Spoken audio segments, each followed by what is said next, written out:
नमस्कार किसान भाइयों, आप सब लोग का हमारे चैनल इंडियन किसान चैनल में स्वागत है। किसान भाई, आज की वीडियो हम बात करने वाले हैं। काफ़ी हमारे किसान भाइयों के कमेंट आए कि धान की फसल में हमें अंतिम खाद में हमें कौन सी खाद का प्रयोग करना चाहिए और अंतिम खाद में कब और कौन सी खाद का प्रयोग करें। तो किसान भाइयों, आज की वीडियो बहुत ही खास वीडियो होने वाली है। आज की वीडियो हमारे काफ़ी किसान भाई कमेंट आए, तो इसलिए मैं इस वीडियो को बना रहा हूँ। तो इसके लिए आप इस वीडियो को पूरा अंत तक देखते रहिएगा कि धान की फसल में अगर आपने अभी तक आखिरी खाद का प्रयोग नहीं करा है, जिससे काफ़ी हमारे किसान भाई आखिरी यूरिया भी बोलते हैं, तो अगर आपने अभी तक प्रयोग नहीं करा है तो आज की वीडियो बहुत ही खास होने वाली। तो इसके लिए आप इस वीडियो को पूरा अंत तक देखते रहिएगा। और आपने आखिरी यूरिया लगा दिए, आखिरी खाद लगा दिए, तो आपको कौन सा स्प्रे करना है, कौन से स्प्रे का प्रयोग करना है, तो इसके लिए आप इस वीडियो को पूरा अंत तक देखते रहिएगा। बहुत ही ज़बरदस्त जानकारी आपको मिलने वाली है। यदि आप हमारे चैनल पर नए तो कृपया करके हमारे चैनल को सब्सक्राइब करें, जिससे हमारे आने वाले अन्य काफ़ी ज्ञानवर्धक वीडियो के नोटिफिकेशन आपको मिलते रहें और आप काफ़ी ज्ञानवर्धक वीडियो देखते रहें।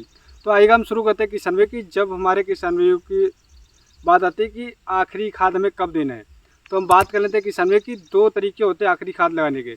एक तो हमारे काफ़ी किसान भाई जैसे कि लंबे अवधि की धान की फसल लगाते हैं, तो उसका अलग टाइम पीरियड होता है। दूसरा कम अवधि की जो धान की फसल होती है उसकी दूसरा समय पीरियड होता है। तो इन समय पीरियड को आपको पहचानना है कि अगर आपने लंबे समय की अवधि लगा रखी तो आपको कौन से समय पर प्रयोग करना है। तो मैं उसकी बात करता हूँ। जब आखिरी खाद की बात करें तो किसान भाई, जब आपने अगर आपने लंबी जैसे कि 120 से लेकर 160 दिन की धान की वैरायटी लगा रखी है, तो उसमें आपको 45 से 55 या 60 दिन में आखिरी यूरिया यानी कि आखिरी खाद का प्रयोग कर देना है। तो इसमें कौन कौन सी खादों का प्रयोग करें, तो इसके लिए आप इस वीडियो को पूरा अंत तक देखते रहिएगा।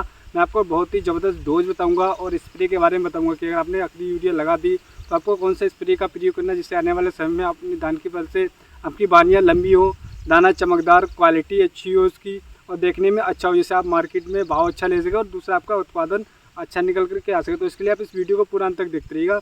बहुत ही ज़बरदस्त जानकारी आपको मिलने वाली है।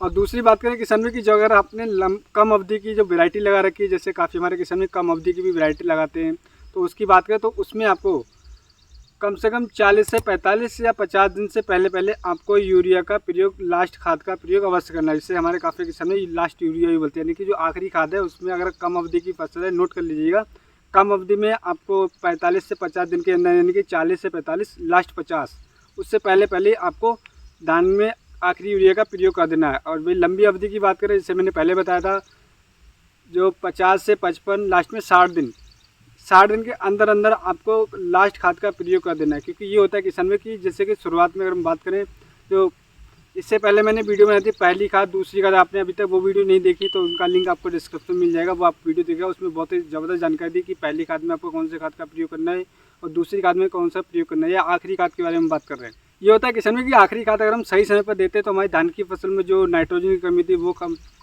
पूर्ति होती है, जिससे कि धान में पीलापन देखने को मिलता है और सही तरीके से बढ़वार, जो वेजिटेटिव ग्रोथ हमारी रुकी हुई होती है, वो वेजिटेटिव ग्रोथ को ख़त्म यानी कि अच्छी तरीके से ग्रो करने में काफ़ी ज़्यादा सहायता करता है। क्योंकि वेजिटेटिव ग्रोथ ही हमारे धान की फसल पे जो उत्पादन होता है उस पर निर्भर करता है। तो आपको वेजिटेटिव ग्रोथ पे कार्य करने के लिए आपको आखिरी खाद सही समय पीरियड में प्रयोग करना है, सही डोज में प्रयोग करना है। कौन सी डोज है, तो इसके लिए आप इस वीडियो को देखते रहिएगा। मैं आपको डोज बताऊँगा, उस डोज में आपको कौन कौन सी खादों का प्रयोग करना है। तो आइएगा हम बात करते हैं किसान भाइयों कि आखिरी खाद में, जैसे कि हमारे काफ़ी किसान भाई फसल चक्कर नहीं अपनाते, तो जिस वजह से हमें खादों का ध्यान बेहद रखना अति आवश्यक हो जाता है। उसी तरीके से कौन कौन सी खादों का प्रयोग करना ये भी बहुत ही ज़्यादा अति आवश्यक होता है, क्योंकि हम फसल चक्कर बहुत ही कम अपनाते हैं, जिस वजह से खादों की जो आवश्यकता है बहुत ही अधिक हो जाती है हमारी धान की फसल, कोई भी आप फसल कर रहे हो तो उसके लिए। अब बात कर लेते हैं कि आपको आखिरी खाद में कौन कौन सी खाद लेना है, क्या इसकी डोज रखना है और क्या इसके फ़ायदे हैं।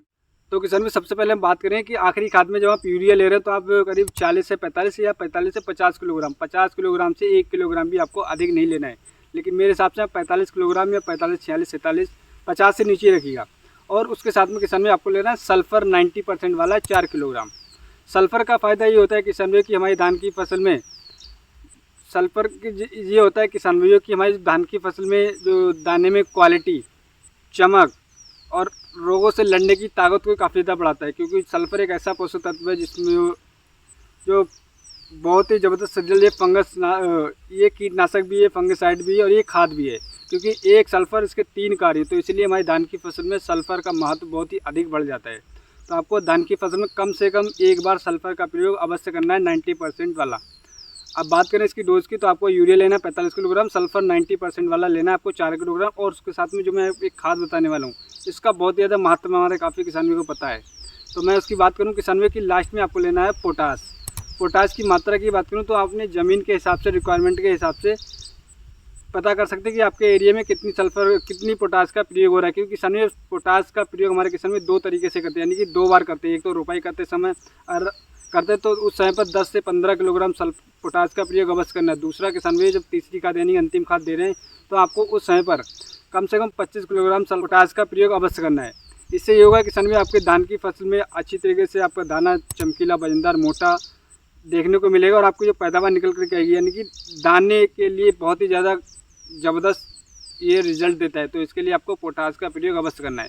अब बात कर लेते हैं, जैसे कि मैंने शुरू में बताया था कि आपको अगर आपने लास्ट खाद लगा रखी है तो आपको स्प्रे कौन सा करना है। तो स्प्रे की बात में किसान में एक चीज़ और आपको ध्यान रखना है कि 50 दिन के बाद आपको कोई भी दानेदार खाद का प्रयोग नहीं करना है, क्योंकि उसके बाद में आपको अच्छा रिजल्ट देखने को नहीं मिले। तो इसके लिए आप स्प्रे द्वारा खाद का प्रयोग कर सकते हैं।